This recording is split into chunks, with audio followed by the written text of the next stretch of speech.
Alright, ladies and gentlemen, welcome back to the channel. I am your Ice Dragon, RayronVR. And today we're going to be taking a look at another new engine here. This comes from Bowser. Got this from the San Antonio Model Railroad Association's train show that happened fairly recently. And so with that, let's go ahead and take a look at this engine. This is the Mopac Alco RS3, number 999 with sound. It is ESU Loc sound. So let's go ahead and take a look here. Again, the details are just absolutely stunning. So let's take a look at this. Now, one thing, you guys know, I really despise this packaging. Simply because you always need an extra tool just to get the stupid thing free. And with so many details, it can get kind of sketchy. So this is a Loc Sound V5 decoder, which is good because I do, as much as Loc Sound's not my first choice of decoders, I do respect their sound and their sound files. So I'm going to go ahead and try to get this out here. Very odd case here. But go ahead and get this out here. Alright, and now for the sketchiness, that is undoing the screws here. Again, I am not a fan of these screws.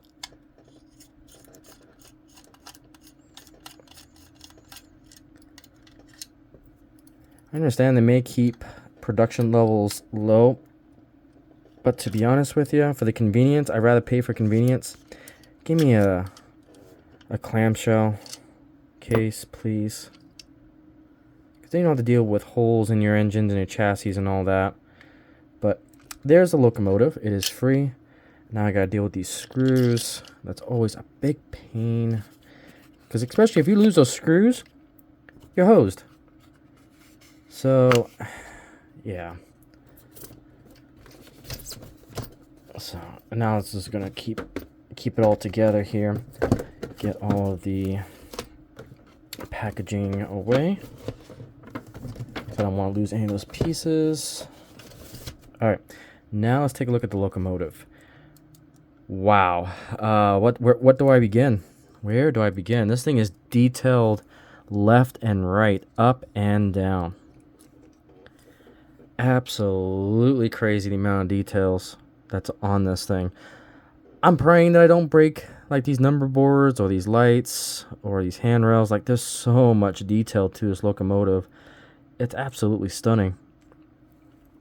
One thing that's quite interesting, these look like Kato couplers here, and they've cut off the little trip pins underneath as well. So that's an interesting touch. So I don't have to worry about that. But overall, I really like this model. Again, no engineer in the cab. On either side, we don't have an engineer or conductor. The inside, now one thing I will kind of criticize a little bit. I don't know if you guys can see that. The inside's kind of, not a lot of details on the inside. Like, I can see a screw right there. Again, I am nitpicking this a little bit. I can see the wires. So the cab details, see, you can see all the wiring and everything in there.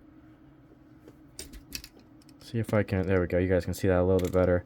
So yeah, you can definitely see the wires kind of exposed there. There's the screw. So, again, not a lot of cab detail compared to some other models, especially for this price range. You typically get details. You typically get cab figurines. But again, it's a nitpick. If you're not into the details and just into the model itself, then it looks fantastic. So with that, let's go ahead and put this on the layout and let's take our first run. Alright, so we are officially back on the layout here. I do have it selected on number 3. So let's go ahead and turn this bad boy on.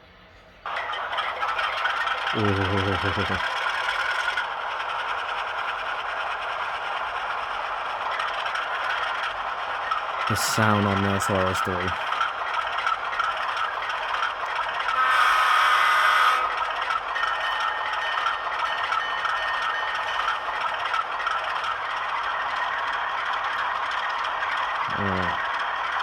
Speed step 3 here.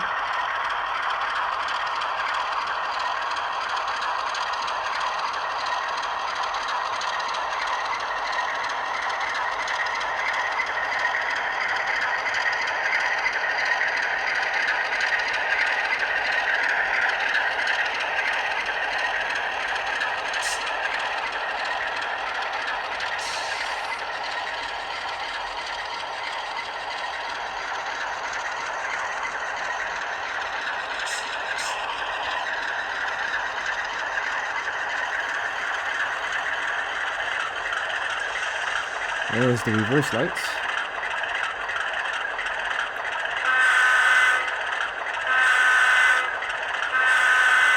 Or the front lights if you're doing this long hood forward.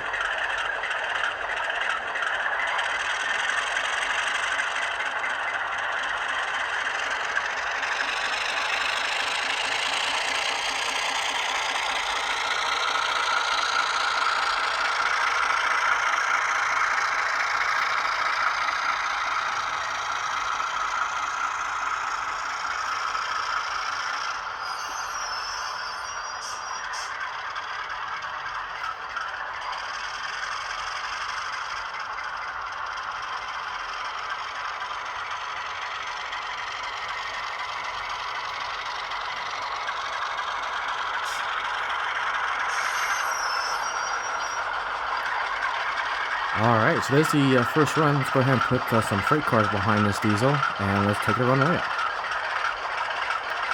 Sorry, so one thing I need to start doing is testing to see if there's a keep alive in this diesel. So here's what we're going to do. We're going to pick it up, see if there's a keep alive. Ooh, so it looks like there's no keep alive in this.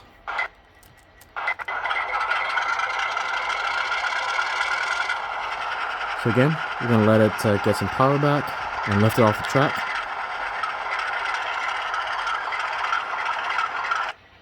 Yep, so it looks like no keep alive in this diesel.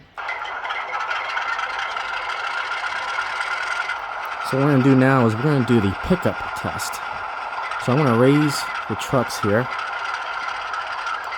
So you can see the front is completely off.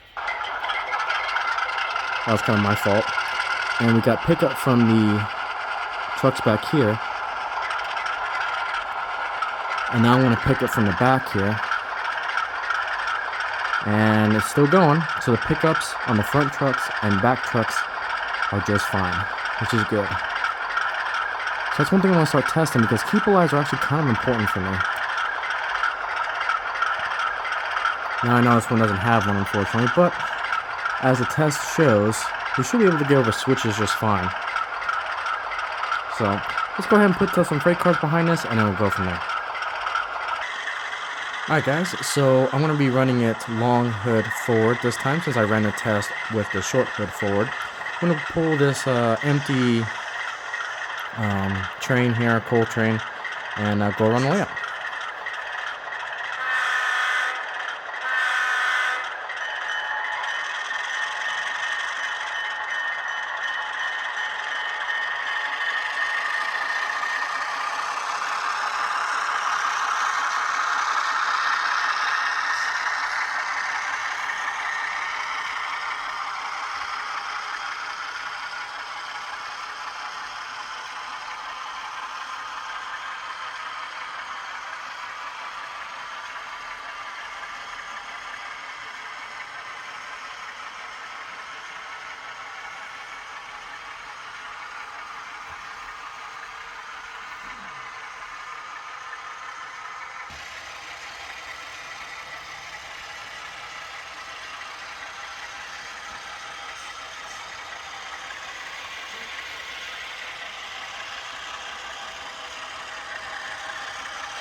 Alright guys, thank you so much for watching. This is the first run of the 999 Mopac RS3 from Bowser.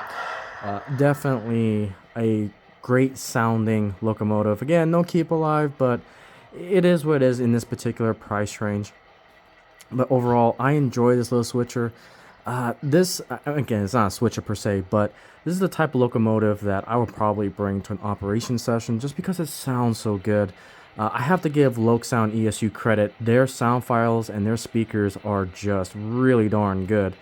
So if you only care about sound alone, definitely look into Lokesound. Again, it's not my preferred decoder, but overall, great engine, great locomotive. I can't wait to run this in operations in the future. And so, yeah, what do you guys think about this locomotive? Let me know in the comments below. Thank you guys so much for watching, and I'll see you in the next video.